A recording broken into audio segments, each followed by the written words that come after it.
Welcome back to the channel.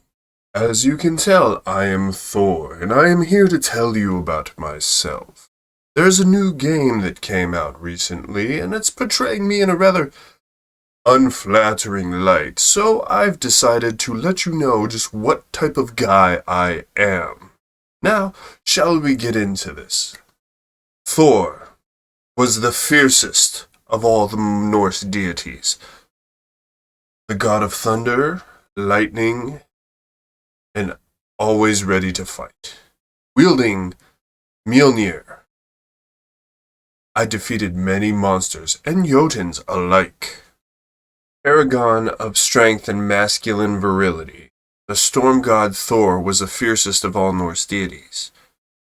He was the son of Odin, the Allfather, and a member of the Aesir tribe of deities. The Aesir was what they call all of the gods from Asgard.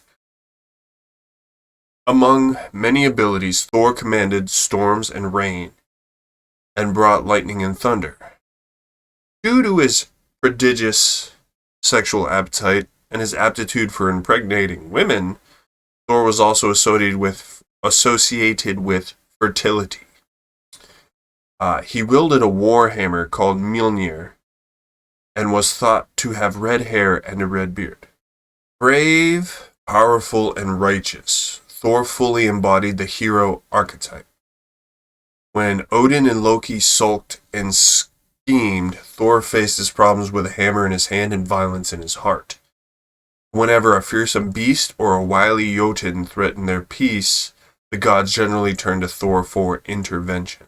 Thor was an extremely popular figure and one of the earliest attested deities in the Norse pantheon. References to Thor were found going as far back as 1st century CE, when Roman writings referred to him as Jupiter. Relics depicting Thor and his hammer were among the most common archaeological finds in Northern Europe. His cult thrived during the Viking period of Northern European history, about 800 to 1100 CE, and his lore survived in the folk traditions of modern Germanic language speakers. Now, let's break down the name. Okay, so we have the name Thor, or Hor in the native tongue, meant thunder, and was an obvious reference to the god's alleged control of the phenomenon, right? While the Germanic people adopted the Roman calendar in the early centuries and Common Era, they replaced all days called dies, Iovis, the day of the Jupiter, with Thor's Day. In modern English, the name survives as Thursday. For those who didn't know, the days of the week are named after Norse deities, pagan gods, if you will. So, Monday, Mars Day, Tuesday, Tyr's Day, Wednesday is Woden's Day or Odin's Day, Thursday is Thor's Day, Freya's Day is Friday, you know. Above all things, Thor was brave, strong, and fierce. Thor, in truth, loved fighting and rarely passed the opportunity to engage in it. Thor wore a magical belt called Megingjord. Literally means belt of power or power belt. That was said to double his strength, right? So, we all know his chief weapon was Mjolnir, which translates to like grinder or crusher. A terrible warhammer was crafted by the dwarves in the subterranean caverns. Besides spitting thunderbolts and laying waste to obstacles and enemies, Mjolnir could also resurrect the dead, though apparently only in certain cases. In order to wield the mighty hammer, Thor had to wear iron gloves named Jargengriper, which literally means iron grippers. While these three items were the ones most associated with the thunder god, Thor also possessed a staff known as Ridulvar. Seldom use it, however. Thor kept company with his two servants, the twins,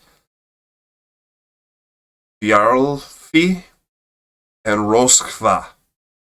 He rode a chariot pulled by the goats Tangsgrinsner and Tangsgrostjoster.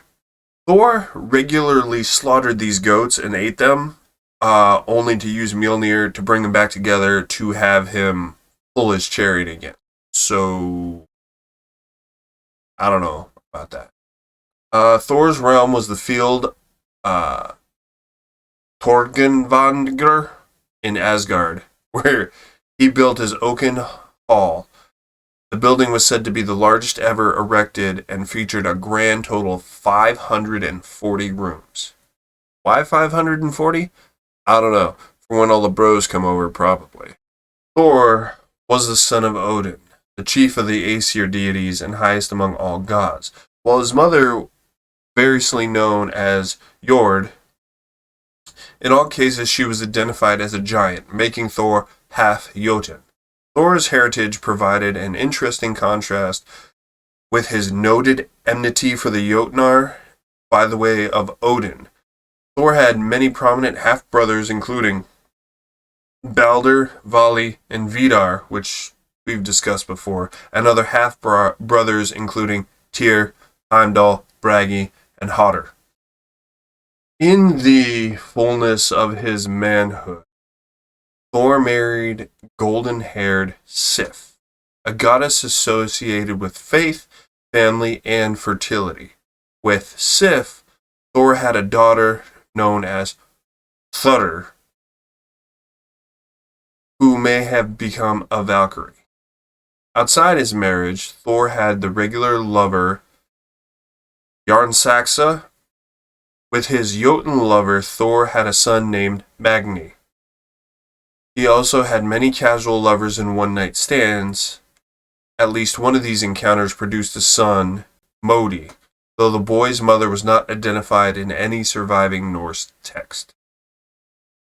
Probably the most adventurous of the Norse deities, Thor had a mythology full of exploits and escapades, such adventures including battling foul monsters, journeying to distant lands, and even dressing as a woman. Norse mythology seldom provided details about the childhoods and early lives of the main deities. Thor followed this pattern and emerged in the source of a full-fledged god with his entire repertoire of powers at his disposal. Nevertheless, a few historical details serve to illuminate to Thor's emergence as a god of the Germanic people. The first mention of Thor were found in Roman sources. There Thor was identified as Jupiter or Jove, the Roman god of strength who hurled lightning bolts. Jupiter was then in turn based on the Greek god Zeus. The Romans commonly referred to the god of foreigners by the names of the Roman deities who most nearly approximated their characteristics. The Romans were right to note the similarities. A deeper look at European, Near Eastern, and even South Asian religions have revealed remarkable similarities between Thor's and other thunder-hurling deities, such as the Celtic god Taranis and the Vedic deity Indra. Whatever the origin of Norse myth, Thor appealed historically as a local variant of the archetypical Indo-European deity whose origins could be traced back to the second millennia BCE. In many ways, Thor's popularity persisted from the pre-Viking Age to the present era. According to Joseph Grimm, the 19th century folklorist who popularized various Germanic myths and fairy tales, folklore about Thor was common among contemporary Scandinavians who believed that his lightning frightened off trolls and other creatures of the Jotnar. During the 19th century, when Germanic and Scandinavian myth resurfaced to reinforce nationalist agendas, Thor was brought to the forefront emerging national cultures in the Western and the Northern European countries.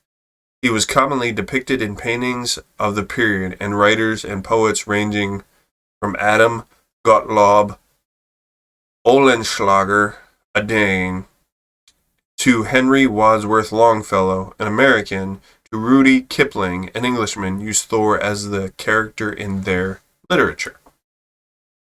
Thor's popularity surged in 20th and 21st centuries with the emergence of Marvel comic book franchise and the ensuing Marvel Cinematic Universe. The Marvel work took certain liberties in adapting the Thunder God to their fictional worlds. Thor, for example, was always noted to have red hair and a red beard in Norse mythology. In comics, Thor was portrayed with blonde hair and a beard. Yes, usually blonde hair and a beard. Absolutely gorgeous, if I might say so myself. And this was maintained for the film adaptations of the characters. Additionally, while Loki was portrayed as Thor's adopted brother in Marvel products, their relationship was less certain in myth. Loki was often portrayed as Thor's uncle in traditionally Norse mythology, though there were times his role was more ambiguous. In many ways, however, the Marvel comics and movies remain true to the mythic Thor. He was brave, powerful, and violent. So too, he was still filled with the fondness for his hammer and enamored with beer. In other words, Thor maintained his status as the perfect Norse hero. Now, I wanted to keep this short, but I will get into. I'll probably do a shorter video on Mjolnir, because again, the MCU has a different adaptation on how it was created as opposed to the Norse mythology. So, yeah, that's what I got to say about Thor. So, yeah, thanks for hanging out, and I'll catch you nerds later.